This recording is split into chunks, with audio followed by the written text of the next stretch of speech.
రానే వచ్చింది సంక్రాంతి వచ్చింది. ఈ పండుగను కనుల పండుగగా జరుపుకుంటారు ఏపీ ప్రజలు. ఈ పండుగను ఎక్కువ శాతం పల్లెటూరులోనే జరుపుకుంటారు. కొత్త పంటలు ఇంటికి వచ్చిన సందర్భంగా ఆనందంతో ఎంతో వైభవంగా పండుగ వాతావరణం ఉంటుంది.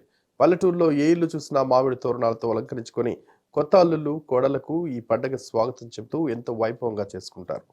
అదేవిధంగా పల్లెటూరులో ఎద్దుల పందాలు, కోళ్ల పందాలు జరుపుకుంటారు. ఈ పండుగను 3 రోజుల పాటు ఘనంగా జరుపుకుంటారు. ఫస్ట్ రోజు తెల్లవారుజామున లేసి రేగి పండ్లు, నువ్వులు రెండు కలిపి తెల్లవారుజామునే స్నానం చేసి భోగి మంటలతో ఇంట్లో పాత సామాన్లైన కర్రలు, దూలాలు ఇంకా మరికొన్ని తీసుకుని వచ్చి భోగి మంటలు వేసి ఎంతో ఘనంగా చేస్తారు. భోగి మంటల చుట్టూ తిరుగుతూ పాటలు పాడుకుంటూ ఎంతో ఆనందంతో ఆ రోజు భోగి పండుగ చేసుకుంటారు. నువ్వుల రొట్టెలతో, కూరగాయల కర్రీతో, మధ్యాహ్నం పులగం పచ్చడి, చింతపండు పులుసుతో ఫస్ట్ రోజు పండుగను జరుపుకుంటారు. ఇక రెండవ రోజు పండుగ భక్ష భోజనంతో ఇంటికి వచ్చిన బావ బామర్దులతో ముచ్చట్లాడుకుంటారు. మూడో రోజు కరీ పండుగ జరుపుకుంటారు. అలా ఈ 3 రోజుల పండుగను మకర సంక్రాంతి అని అంటారు. సంక్రాంతి అనగా నూతన క్రాంతి సూర్యుడు మకర రాశిలో ప్రవేశించడాన్ని మకర సంక్రమణం అంటారు. ఈ సంక్రమాన్ని సంక్రాంతి అంటారు.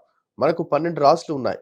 ఆ 12 రాశుల్లోకి సూర్యుడు ప్రవేశించే క్రమంలో మనకు 12 సంక్రాంతులు వస్తాయి. సూర్య సంక్రమణం జరిగేటప్పుడు సూర్యుడు ఏ రాశిలో ఉంటే ఆ రోజు సంక్రాంతి అంటారు. ఇలా ప్రతి మాసం ఒక సంక్రాంతి ఉంటుంది. సౌరమాన క్యాలెండర్లో ప్రతి నెల ఒక సంక్రాంతితో ప్రారంభమవుతుంది. ఏపీ, తమిళనాడు రాష్ట్రాలలో ఈ పండుగను కన్నుల పండుగగా జరుపుకుంటారు. ఈ పండుగను పెద్ద పండుగగా ఆంధ్రులు జరుపుకుంటారు. మొదటి రోజు భోగి, రెండవ రోజు మకర సంక్రాంతి, మూడో రోజు కనుమ. కొన్ని ప్రాంతాలలో 4వ రోజు ముక్కనుమగా జరుపుకుంటారు. అందుచేత ఈ పళ్ళను భోగి పళ్ళు అంటారు. భోగి పళ్ళ ఆశీర్వాదాన్ని శ్రీమన్నారాయణుడి ఆశీస్సులుగా భావిస్తారు. హిటిటికి స్వాగతం. కర్నూలు నుంచి మీ కుమార్. ప్రస్తుతం మనం సోమశెట్టి నగర్లో భోగి మంటలు వేసుకుంటున్నారు కాలనీ నివాసులు. వాళ్ళ గురించి ఇక్కడ కాలనీ నివాసులు ఉన్నారు. మల్లికార్జున గారు చెప్పండి, భోగి గురించి ఏమన్నా? భోగి మంటలు పీడలన్నీ మట్టుమాయం, ప్రపంచం కావాలి శాంతి సౌఖ్యాలమయం. మీకు మీ కుటుంబ సభ్యులకు భోగి మంటల శుభాకాంక్షలు తెలుపుతూ సోమశెట్టి నగర్ ప్రజలందరూ కూడా భోగి మంటలతో ఈ సంవత్సరం సంక్రాంతి వేడుకలను ప్రారంభించాలని తెలియజేస్తూ సంతోషిస్తూ ఉన్నాం. అలాగే ప్రతి సంవత్సరం కూడా ఈ భోగి మంటల కార్యక్రమాన్ని, అలాగే కనుమ, తర్వాత ముక్కనుమ, సంక్రాంతి అన్ని పండుగలు కూడా అంగరంగ వైభవంగా జరగాలని హిట్ ప్రేక్షకులందరికీ కూడా శుభాకాంక్షలు తెలియజేస్తూ కాలనీవాసులకు కూడా మరొకసారి పండగ శుభాకాంక్షలు తెలియజేస్తూ ఉన్నాం. నిజంగా భోగి పండుగ అంటే చాలా శుభదినము. మన కష్టాలు నష్టాలన్నీ తొలగిపోయి రాబోయే కాలం అంతా బాగుండాలని కోరుకుంటూ దేవుడు పెట్టిన కార్యక్రమమే ఈ భోగి మంటల కార్యక్రమము. సో ఈ నష్టాలు కష్టాలన్నీ కూడా భోగి మంటల్లో కాలిపోయి అందరూ ప్రజలందరూ సుఖశాంతులతో ఉండాలని మనసారా కోరుకుంటున్నాము. నిజంగా ఇలాంటి పండుగలు జరుపుకోవడము ఒక సంతోషకర విషయము. ఇలా జరగడము మన తెలుగువారి అందరికీ ఒక మంచి సంప్రదాయంగా భావించుకోవాలి మనము. ఈ సందర్భంగా భోగి శుభాకాంక్షలు తెలుపుకుంటున్నాం అందరికీ. సార్, నా పేరు శివరావు, సోమశెట్టి నగర్. ఈ భోగి అనే పండుగ గురించి చాలామంది పూర్వీకులు చెప్పిన విధానాల్లో ఏమిటంటే, జనవరి నెల మొదలైనప్పటి నుంచి ఆవు పేడతో పిడకలు తయారు చేసి ఆ పిడకలన్నిటినీ భోగి మంటల్లో వేస్తే వచ్చేటువంటి యొక్క వాయువు వల్ల పంట పొలాల మీద అయితేనేమి, చెట్ల మీద అయితేనేమి, ఇంటి పక్కల ఉండేటువంటి క్రిమి కీటకాదులను నశించాలనే ఉద్దేశంతోనే ఈ విధమైన పద్ధతి పెట్టారు.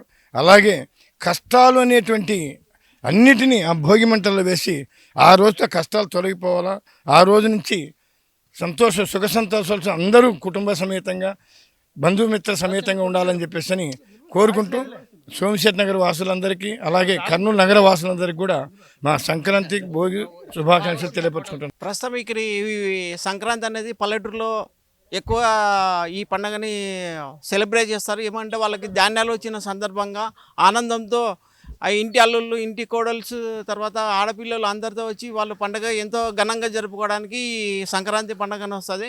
కానీ ఇది చాలామంది కీడి పండుగ అంటారు, కానీ కీడి పండుగ అయితే కాదు. రైతులకు మాత్రము శుభదినోత్సవం అని చెప్పి వాళ్ళు ఎంతో ఘనంగా ఈ పండుగ చేస్తారు. కర్నూలు నుంచి కుమార్, కెమెరామెన్ చాంద్ భాష. ఈ వీడియో కనుక నచ్చినట్లయితే please like and share and subscribe. అందరి చూపు ఏపీ ఎన్నికల వైపే. 4 పార్టీలు, 175 స్థానాలు. అందరి ఆశ ఒకటే, అందరి ఆశయం కూడా ఒకటే, అదే గెలుపు. మరి ఆ గెలుపు వరించేదెవరిని? ఎన్నో సర్వేలు, మరెన్నో రిపోర్ట్లు, పండితుల పంచాంగాలు, కోట్లలో బెట్టింగులు.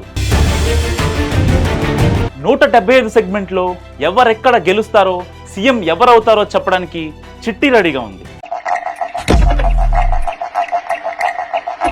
క్రికెట్, ఫుట్బాల్ నుంచి తెలంగాణ ఎన్నికల ఫలితాల వరకు వీడు చెప్పిందే జరిగింది.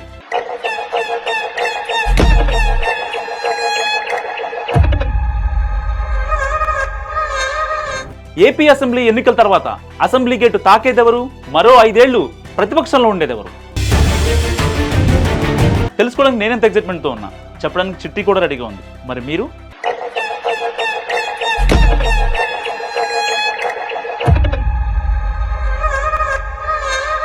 చూస్తూనే ఉండండి మీ హిట్ టీవీ.